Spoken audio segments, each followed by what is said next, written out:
Hello friends, VAG ऑडिओजमध्ये तुमचं स्वागत आहे. मी वैशाली तुमच्यासाठी पुन्हा एकदा घेऊन आली आहे ट्रू ब्युटी ऑफ लव्हचा पुढचा भाग. चला सुरुवात करूया. ट्रू ब्युटी ऑफ लव्ह भाग 49. शंतनू उद्याची वाट अगदी तीव्रतेने पाहत होता. आता मीराला बोलावंच लागेल हे त्यालाही माहीत होतं. अखेर दुसरा दिवस उजाडला. ॲन्युअल डे सायंकाळी 6ला सुरू होणार होता. तोपर्यंत वेट करणं शंतनूला भाग होतं.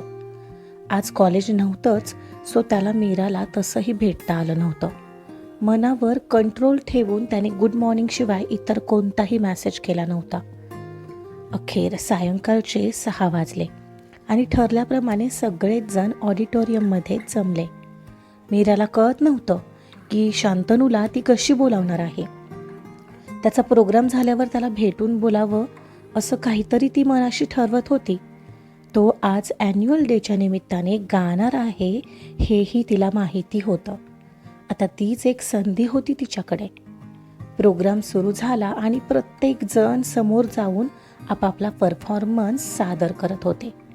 शंतनूची वेळ अजूनही आलेली नव्हती, पण त्याचा परफॉर्मन्स असल्यामुळेच तो या सर्वांसोबत नव्हता.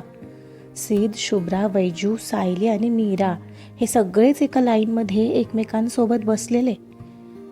मीराला कधी एकदा शंतनूला पाहते असं झालेलं.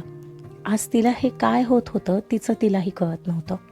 ती तो कुठे दिसतोय का ते स्टेजच्या आजूबाजूला संपूर्ण ऑडिटोरियममध्ये पाहत होती, पण आल्यापासून त्याचं काही दर्शनच झालेलं नव्हतं.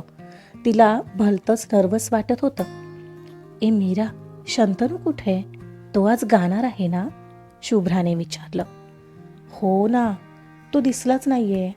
मीराची नजर आताही त्याला शोधत होती. We are so excited. त्याला लाईव्ह गाताना पाहायला मिळणार आहे. येस, वैजू म्हणत होती. मग आज काहीतरी स्पेशल गाणं असणार ना मीरा? सिद्धार्थ तिला छेडत म्हणाला.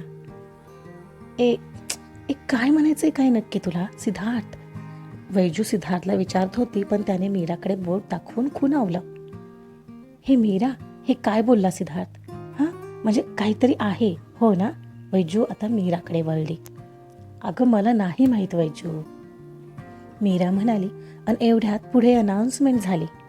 आता आपल्यासमोर येत आहे एक नवोदित गायक, ज्याचा नुकताच एक म्युझिक अल्बमही फेमस होत आहे, जो आपलं नाव आत्तापासून गाजवतोय आणि सर्वात महत्त्वाचं म्हणजे तो आपल्या कॉलेजमधून आहे, जो आपल्या परफॉर्मन्सने मुलींना भुरळ पाडतो. कारण हो, तो दिसायलाही हँडसम आहे. तर दिल थांब के बैठो, आपके सामने अभी आ रहे है आज की आवाज शंतनू पाठक, जे आपल्या सर्वांसमोर त्याच्या मोहक आवाजात एक सुंदर गीत गाणार आहे. शंतनू आता स्टेजवर आला होता, तेही त्याच्या गिटारसोबत.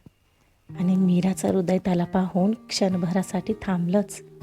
तो येताच ऑडिटोरियममध्ये उपस्थित सर्वांनी एकच जल्लोष केला होता. मीरा, बोल ना, तुमच्यात काही आहे ना? सांग ना. काय ग, तो प्रपोज तर नाही ना करणार आहे गाण्यातून? मीराच्या कानाजवळ वैजूचं विचारणं चालूच होतं.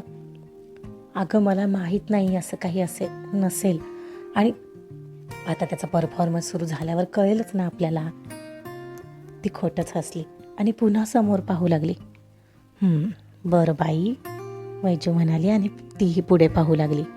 एवढ्यात तिचा फोन व्हायब्रेट झाला. मीराचा.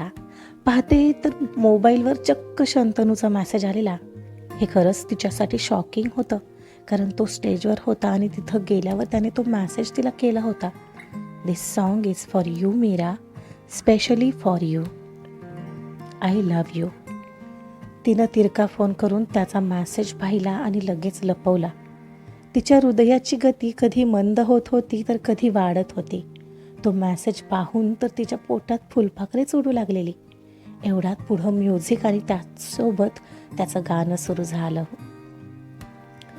हसता रहता हूँ तुझसे मिलकर क्यों आजकल, बदले बदले है मेरे तेवर क्यों आजकल.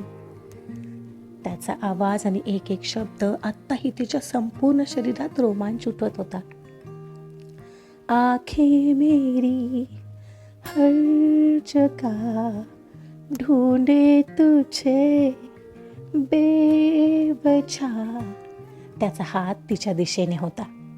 ये मैं हूँ या कोई और है मेरी तरह.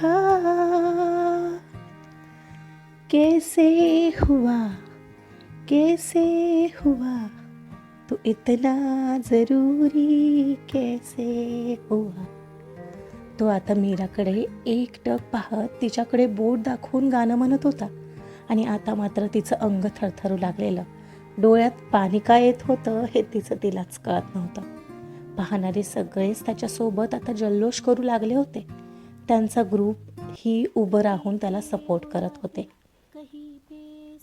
वैजूने आता मीराच्या गळ्यात हात टाकलेला. Oh Meera, you are so lucky. Meera ही आता उभी फक्त एकटक त्यालाच पाहत होती. त्याला भेटायला जावं का आत्ताच याचा विचार करत होती. मीरा, हीच वेळ आहे, आता तरी जातेस ना त्याला भेटायला. सायलीचा आवाज दुसऱ्या कानाजवळ आला तशी तिने होकारार्थी मान हलवली. गाणं संपत सुद्धा आलेलं. मी आलेच, सायलीला म्हणत तिथून पाठीमागच्या साईडला जायला निघाली तर वैजूने मीराचा हात पकडला. ए, आत्ता कुठं चाललीस तू मीरा? वैजू तिला विचारत होती. अगं आलेच, ती तिचा हात सोडवून जात म्हणाली. जाऊ दे तिला, सिद्धार्थ आवाज चढवत बोलला. मग वैजूलाही कळून गेलं कदाचित ती शंतनूलाच भेटायला चालली आहे. ती शंतनूला भेटायला गेली आहे. ओ हो. शुभ्रा आणि वैजू एकमेकींना टाळ्या देत होत्या. मीरा धावतच ऑडिटोरियम बाहेर गेली आणि स्टेजच्या बॅक साईडला निघाली. शंतनूचा परफॉर्मन्स एव्हाना झाला होता आणि सर्वांना अभिवादन करून तो बाहेर आलाही. जरी वन्स मोरचा जल्लोष चालू होता, कारण पुढचे परफॉर्मन्स बाकी होते. मीराला बाहेर जाताना त्याने पाहिलेलं आणि ती आपल्यालाच भेटायला आली असणार याचीही त्याला खात्री होती. पण ती आल्याचं दिसत नव्हती. ती दिसेना म्हणताना तो अस्वस्थ झाला. एवढ्यात मोबाईलवर तिचाच मेसेज आला. I love you too Shantanu, पण तू कधीही मला सोडून नाही ना जाणार आहेस? आधी सांग तू कुठे आहेस मीरा, मला तुला भेटायचंय. मी मॅड होईन आता. त्याने तिला रिप्लाय केला. तुझ्या समोर. तिचा मेसेज आला आणि त्याने समोर पाहिलं तर ती तिथेच काही अंतरावर उभी होती. तिथेच बाजूला लपलेली असावी आणि आता कुठे त्याच्या समोर आलेली. तिला क्षणभर तिथूनच केविलवाण्या नजरेनं तो पाहत राहिला आणि पुढच्या क्षणाला धावतच तिच्याकडे गेला. तिचा हात पकडला आणि तिला घेऊन ऑडिटोरियम बाहेर निघाला. एका ठिकाणी आडबाजूला आणत तिचा हात सोडला आणि बस तिच्याकडे पाहत राहिला. जणू तिनं एवढंच बोलायला इतका वेळ लावला यासाठी त्याचे डोळे नाराज दिसत होते.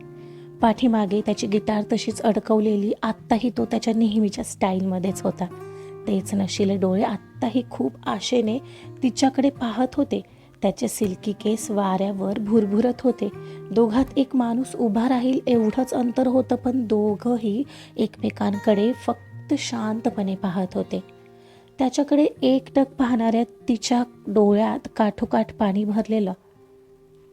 मी खूप वाईट आहे का मीरा, की तुला इतका विचार करावा लागतोय? तो जडावलेल्या आवाजात म्हणाला. तशी नकारार्थी मान हलवत तिनं एकमेकांतलं अंतर कमी केलं. ती आता त्याच्या मिठीत शिरलेली. I love you. मलाही तू खूप आवडतोस शंतनू, पण मला तुला कधीच हरवायचं नाही आहे. मला तुला कंट्रोलही करायचं नाही आहे, पण मला तू कायमचा हवा आहेस. आणि मला भीती वाटते की तू मला सोडून तर जाणार नाहीस ना.